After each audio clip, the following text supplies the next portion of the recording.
Hi guys, welcome back with me again in this channel. So on today's video, I'm going to show you the fastest shortcut to snap your screen instantly on Windows 11.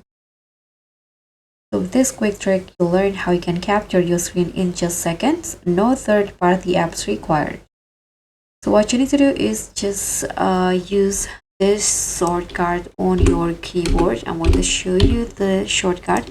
You can just press on the Windows Shift and then S on your keyboard, and it will allow you to select the area that you want to snap or capture, like this for example, and it will automatically save. And you can also click on this options and it will be open the snipping tool. This is the image that I captured before, so you can highlight using this highlighter from the snipping tool. You can crop it, you can also edit it in paint, or you can just click on this to save the results on your folder. So guys, that's pretty much all. Thank you so much for watching. Don't forget to like, comment and subscribe, and also click on a thanks. Bye.